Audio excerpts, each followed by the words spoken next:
성도 여러분, 오늘 우리는 이스라엘 역사 속에서 가장 능력이 있었던 두 선지자에 대해서 묵상하고자 합니다. 그 두 사람은 엘리야와 엘리사입니다. 먼저 여러분들에게 말씀을 드리고 싶은 것은 엘리사와 엘리야와 엘리사가 많이 혼란스럽습니다. 솔직히 고백하자면은 제가 신학대학원 다닐 때도 누가 스승인지 누가 제자인지 항상 헷갈리는 것이 엘리야, 엘리사였습니다. 근데 제가 한순간에 이것을 구분하는 방법을 제 나름대로 터득을 했습니다. 그 뭐냐면은 가나다 순 있지 않습니까? 기역, 니은, 띠끝, 니을에서 시옷과 이영이거든요. 그러니까 엘리사 하면은 무엇입니까? 시옷이고, 엘리야 하면 무엇입니까? 이영이거든요. 그래서 그 순서대로가 아니라 그 역순이다 이렇게 생각하니까 그 이후로는 전혀 헷갈림이 없었습니다. 자, 누가 스승입니까? 엘리야. 누가 제자입니까? 엘리사. 여러분들 처음 들었지만은 당분간 여기에 관심이 없었던 분들은 그래도 혼란이 생길 수 있을 것입니다. 그때마다 무엇을 생각하라고요? 가나다 순의 역순이다. 이렇게 확실히 아시겠죠? 엘리야, 그 다음에 엘리사입니다. 오늘 읽은 본문에 보면은 이제 이 엘리야와 엘리사가 인수인계하는 그 장면이 오늘 본문의 말씀입니다. 이스라엘 민족의 큰 지도자였던 엘리야가 하나님의 부르심을 받고 죽지 않고 승천합니다.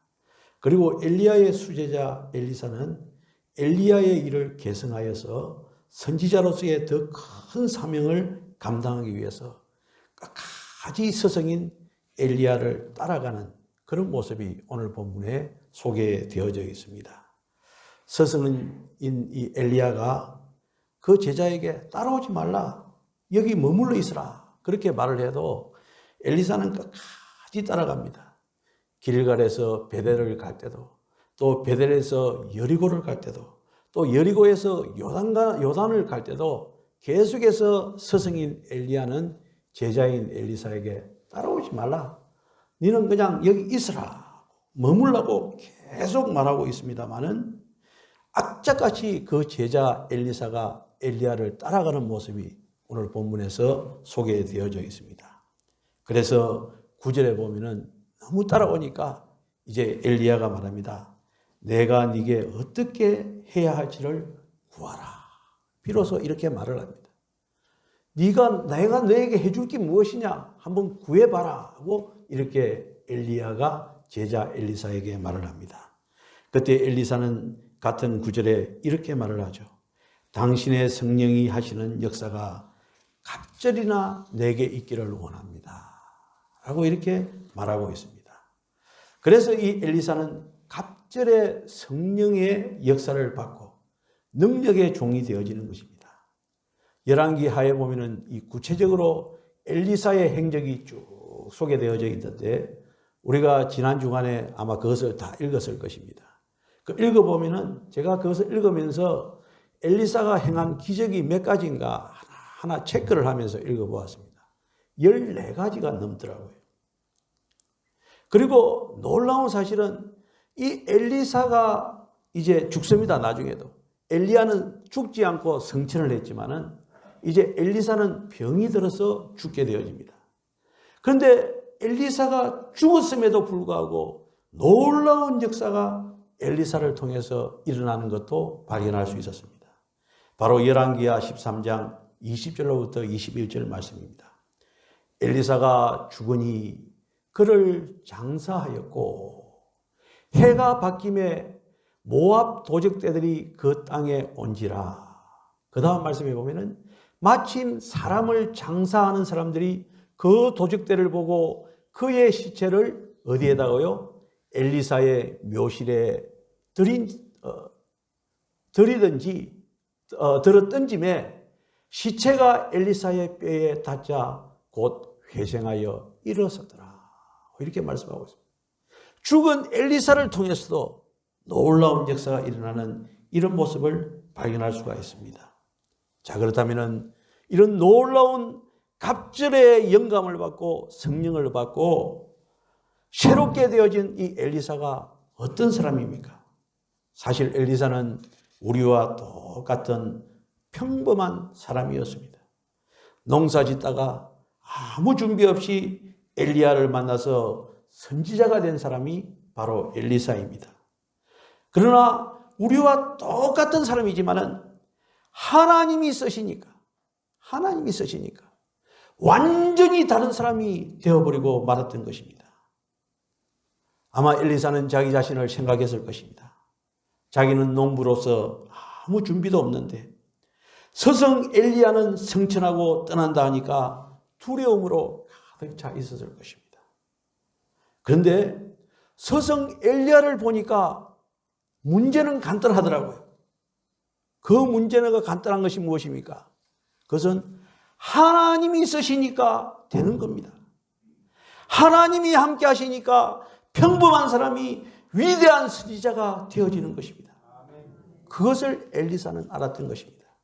그래서 네 소원이 무엇이냐라고 물었을 때 당신의 성령이 하시는 역사가 갑절이나 내게 있기를 구하나이다 라고 대답을 했던 것입니다.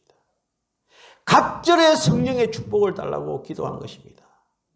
자, 그렇다면 여러분들 엘리사가 구한 갑절의 성령의 역사는 무엇입니까? 그것은 엘리사가 엘리야에게 갑절의 성령을 구했을 때 엘리야가 어떻게 대답했는지 우리가 살펴보면 됩니다. 10절 상반절에 보면은 성령의 갑절의 축복을 나에게 주소서라고 말을 했을 때 이 엘리야가 뭐라고 대답합니까? 네가 어려운 일을 구하도다. 정말 어려운 일을 구하도다 라고 말씀하고 있습니다. 이 무슨 말씀입니까? 엘리야는 능력의 선지자입니다. 기적을 일으킨 사람입니다. 그러니 자기가 줄 수 있는 것을 엘리사가 구할 줄 알았는데 제자 엘리사가 구하는 것은 자신의 능력 밖이었습니다. 자신이 줄 수 있는 것이 아니었습니다. 그러니 정말 어려운 것이다 라고 말을 했던 것입니다. 그러나 여기서 우리는 한 가지 분명히 알아야 될 것이 있습니다. 엘리사는요, 엘리야를 보면서 그와 함께 하시는 하나님을 보고 하나님께 구한 것입니다. 단순히 서성인 엘리야에게 구한 것이 아니라 누구에게 구했다고요? 하나님께 구했다는 것입니다. 여러분들, 이것이 바로 신앙입니다. 사람에게 구할 것을 구하지 말아야 됩니다. 우리는 하나님께 구하는 신앙의 길을 걸어가야 되는 것이죠. 우리는 구약의 솔로몬이 왕이 되었을 때 솔로몬이 하나님께 구한 것을 기억합니다. 솔로몬은 다윗의 뒤를 이어서 왕이 되었을 때 왕으로서의 그 직무가 너무너무 힘든 것을 알고 하나님께 나아가서 일천번제를 드렸습니다. 그러자 하나님께서 이 솔로몬에게 묻습니다. 너는 내게 구하라. 내가 무엇을 줄까? 너는 내게 구하라. 내가 무엇을 줄까?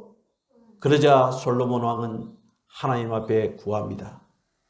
레이버 세미스. 듣는 마음을 주옵소서. 다른 말로 번역하면 지혜로운 마음을 주옵소서. 레이버 세이스. 이것을 구했던 것입니다. 이것은요, 사람에게 구하는 것이 아닙니다. 하나님께만 구할 수 있는 것입니다. 그래서 하나님은 너무 기뻐서 솔로몬에게 듣는 마음, 그리고 지혜의 마음만 주셨을 뿐만 아니라 부와 명예와 장수도 허락해 주신 것입니다. 따라서 중요한 것은 무엇을 구하느냐, 누구에게 구하느냐, 이것이 중요한 것입니다. 우리는 사람에게 기대해서 사람에게 구하는 그런 어리석음을 범해서는 아니 될 것입니다. 하나님께만 구하시기를 주님의 이름으로 축원합니다. 갑절의 성령이 하시는 그 역사, 이것은 하나님께 구하는 것입니다. 성경에 보면 가장 복받은 인물로 다윗과 솔로몬이 나옵니다. 이 둘은 모두 하나님께 구하고 있습니다. 다윗 왕은 오직 한 가지 여호와의 전에 거하는 것을 구했습니다. 솔로몬은 듣는 마음, 듣는 지혜를 하나님의 축복으로 받았습니다. 그리고 오늘 본문의 엘리사도 그리고 엘리야의 갑절의 성령이 하시는 그 역사를 구했던 것입니다. 이것은요, 하나님에 대한 열정입니다. 하나님과 동행하려고 하는 그런 마음인 것입니다. 그래서 엘리사는 하나님께 크게 쓰임을 받은 것입니다.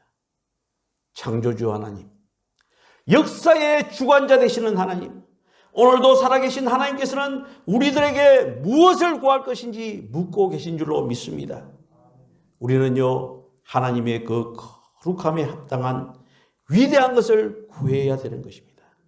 그러면은 그 옛날 다윗에게 주신 축복, 솔로몬에게 주신 축복, 엘리야에게 주신 축복이 우리에게도 동일하게 내려주실 줄로 믿습니다. 자, 그렇다면 우리가 구해야 할 것은 무엇입니까? 우리가 구해야 될 그 거룩하고 위대한 것은 무엇입니까? 그것은요, 우리 예수님께서 가르쳐주고 있습니다. 먼저 그의 나라와 그의 의를 구하라고 말씀하고 있습니다. 자, 반주제 한번. 먼저 그의 나라와 그의 의를 구하라. 제가 한번 찬양을 해보겠습니다.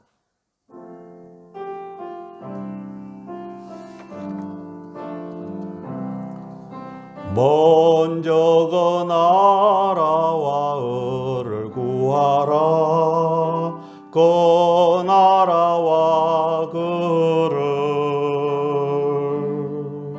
거리하면 이 모든 것을 너희에게 더하시리. 할렐루야. 할렐루야,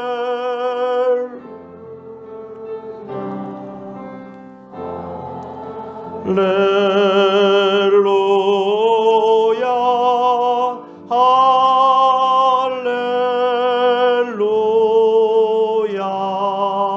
할렐루야. 3절 구하라 그리하면, 구하라 그리하면 주실 것이요, 찾으면 찾으리라.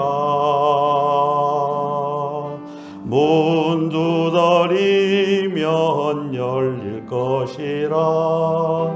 할렐루 할렐루야. 할렐루야.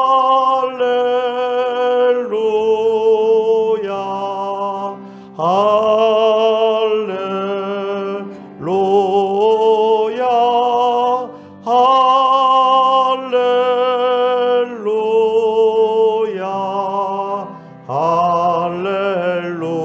할렐루야. 먼저 뭐를 구하라 했습니까? 그 나라와 의를 구하라. 이렇게 말씀하고 있습니다. 이 엘리사는요, 갑절의 성령의 영감을 받았습니다. 따라서 우리는 오늘 이 말씀을 통해서 이 엘리사를 통해서 배울 수 있는 것이 무엇이냐, 이것을 살펴볼 필요가 있습니다. 첫 번째로는 백절불굴의 비상한 결심입니다. 일단 결심한 엘리사의 마음은요, 요지부동이었습니다. 열왕기하 2장 2절에 보면은 길갈에 이르러서 엘리야가 엘리사에게 이르되 청컨대 너는 여기 머물라. 여호와께서 나를 베델로 보내시느니라. 엘리사가 가로되 뭐라고 했습니까? 여호와의 사심과 당신의 혼의 삶을 가리켜 맹세하노니 내가 당신을 떠나지 아니하겠나이다. 이런 말을 했습니다. 이런 엘리야의 권면과 엘리사의 주장은 베델에서도 그리고 여리고에서도 요단에서도 반복되어졌습니다. 엘리사의 마음은 시종일관 필사적이었습니다. 그 어떠한 비난과 조소도 그의 백절불굴의 뜻을 돌이킬 수가 없었습니다. 엘리야 선생의 갑절이나 자기에게 주어질 때까지 자기의 선생님을 따르겠다는 것이 엘리사의 비상한 결심이었습니다. 이런 태도와 결심을 야곱에게도 우리는 볼 수 있지 않습니까? 그는 야복강가에서 천사를 붙들고 당신이 내게 뭐하지 않으면은 축복하지 아니하면은 가게 하지 아니하겠나이다 악착같이 씨름을 했던 사람이 야곱이었던 것입니다. 여러분들, 이것이 바로 하나님께서 우리 인생에게 바라시는 신앙이 아니고 무엇이겠습니까? 그래서 예레미야서 29장 13절에 보면은 너희가 진심으로 나를 찾고 찾으면은 뭐라고요? 나를 만나리라. 축복하실 때까지 끈기 있게 매달리는 성도들의 가감한 기도 앞에 하나님께서는 두 손을 드시는 것입니다. 끊임없이 계속해서 간절히 간구하는 성도들의 기도만이 하늘의 보좌를 움직일 수 있는 것입니다. 두 번째로 이제 이 엘리사에게서 배울 수 있는 것은요, 자기 생활에 자기 중심의 생활을 탈피하는 것입니다. 성경에 보면 옷을 찢는 장면들이 많이 나오는데 그 찢을 때는 회개의 표현으로, 또한 분노와 겸비의 표현으로, 수치나 슬픔의 표현으로 옷을 찢는 모습이 많이 있습니다.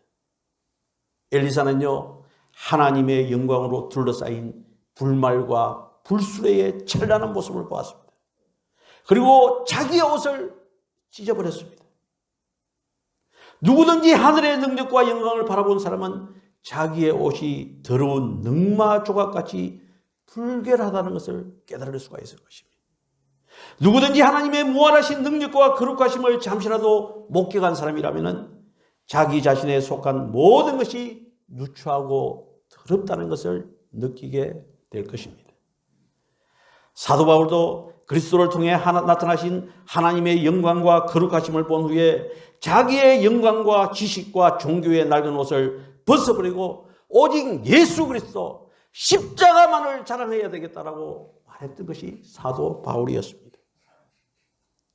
여러분들, 우리가 성령의 능력으로 옷을 입기 위해서는 우리의 구습과 우리의 죄와 또 우리의 자기 중심의 생활을 탈피해야 되는 것입니다.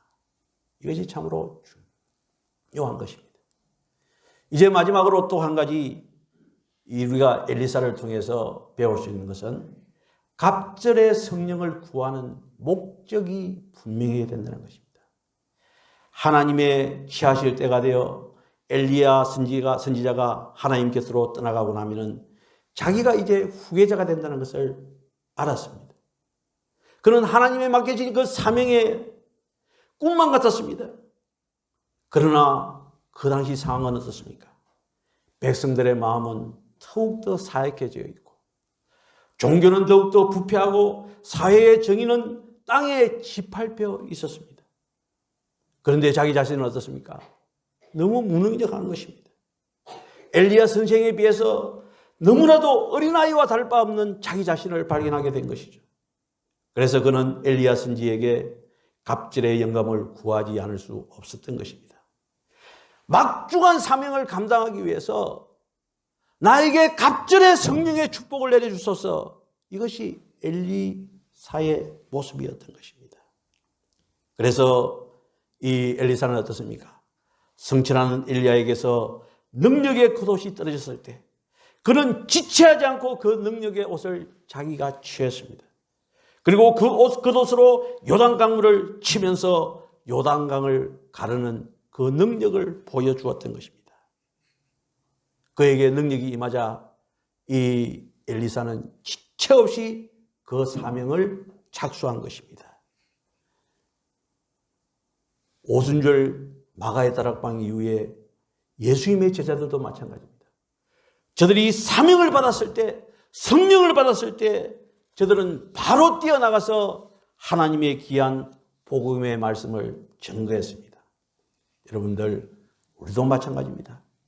우리도 뚜렷한 목적을 가지고 성령의 갑절을 구하는, 갑절의 성령을 구하는 우리가 되어야 되지 않겠습니까? 그리고 성령의 능력을 받았으면 하나님의 뜻을 위해서 열심히 일을 해야 되는 것입니다. 그래서 사도행전 1장 8절에 보면은 오직 성령이 너희에게 임하시면 너희가 무엇을 받고요? 권능을 받고 예루살렘과 온 유대와 사마리아와 땅끝까지 이르러 내 증인이 되라. 이렇게 말씀하신 것입니다. 우리도 마찬가지입니다. 우리가 갑절의 성령의 역사를 받기 위해서 그 목적이 뚜렷해야 됩니다. 우리 역시도 정인의 삶을 살아야 되겠다. 다른 말로 쉽게 말하자면 전도하기 위해서 성령의 역사를 받아야 되겠다. 그래서 그 굵직한 것 하나 받으면요, 나머지는 하나님께서 다 알아서 채워주십니다. 솔로몬이 그랬지 않습니까? 다윗이 그랬지 않습니까? 엘리사가 그랬지 않습니까? 따라서 오늘도 우리 모든 성도들 이런 원대한 꿈을 가지시고 그 옛날 엘리사처럼 갑절의 성령의 역사를 하나님께 구하는 저와 우리 모든 성도들이 되시기를 주님의 이름으로 축원합니다. 기도드리겠습니다.